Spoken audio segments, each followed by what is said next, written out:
Merci beaucoup. Distinguished participants, thank you to Greece and to the other members of the core group for bringing this important issue to the Human Rights Council. Every few years, the Olympic and the Paralympic Games capture the imagination of many around the world, young and not so young. Athletes from every country and discipline giving more of themselves that seems humanly possible, spanning the full range of emotions from elation to despair, demonstrating such determination, grit, and resilience. I'm pleased to share the podium with two such remarkable athletes, Najla Imad and Yesh Purbil. The Games often take place, as we know, against the backdrop of geopolitical tensions and conflict. This year is no different. Since 1993, inspired by the ancient Greek tradition of ekechirria, the United Nations has urged its member states to observe an Olympic truce from the seventh day before the opening to the seventh day following the closing of each Olympic Games. This aligns with one of the fundamental aspirations of the Olympic movement to help spread a culture of peace. Sports, like human rights, are a common language of humanity. At their core, they both also promote fairness, respect, and equal opportunities for all. They both have transformative power to trigger societal change, to inspire, and to promote inclusion. The reach of mega sporting events like the FIFA World Cup and the Olympic and Paralympic Games is enormous. They connect people from all corners of the world. They can challenge stereotypes and celebrate the remarkable human spirit. The world of sports is not immune from human rights challenges, including when mega events are organized. And some worrying issues are more visible than others. Racist or sexist incidents, abuse, violence against women, corruption. Discrimination on the basis of religion or religious attire, disability, nationality, or sexual orientation and gender identity.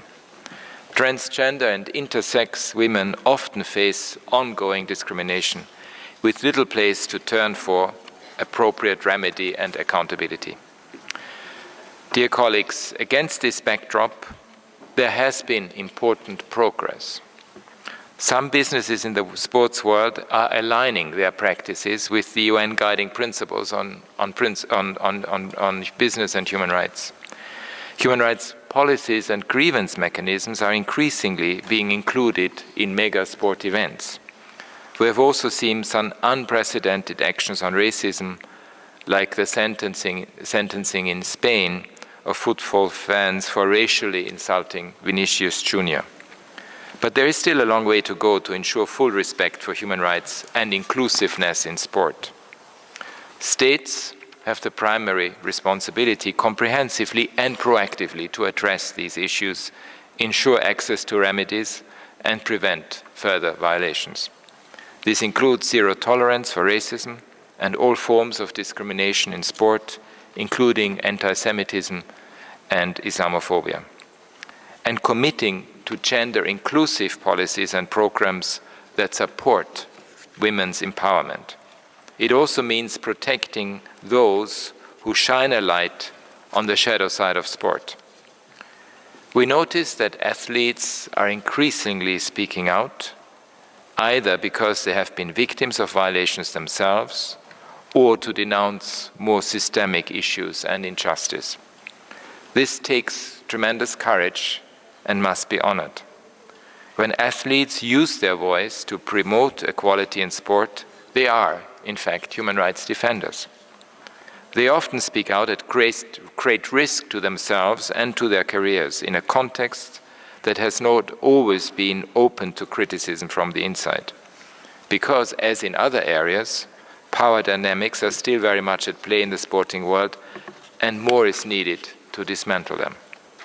These athletes must be supported and protected in the same way that we support all human rights defenders, and by ensuring that they have avenues to speak out and seek redress safely and without fear of reprisals. My office is a staunch ally on this journey, with human rights as our guide. A recent exchange with the World Players Association helped to empower athletes to use the human rights mechanisms to promote their rights. Building partnerships in this area is crucial.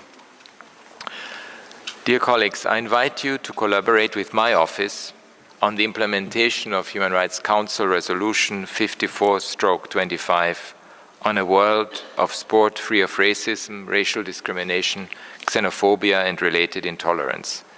I will, in fact, provide an oral update at the upcoming 57th session of the Council on this resolution in September. Discussions like the one today are crucial to keeping this issue high on the agenda, and together we can amplify the promise of human rights and sports to unite our human family and to promote a culture of peace. Thank you very much. Merci beaucoup.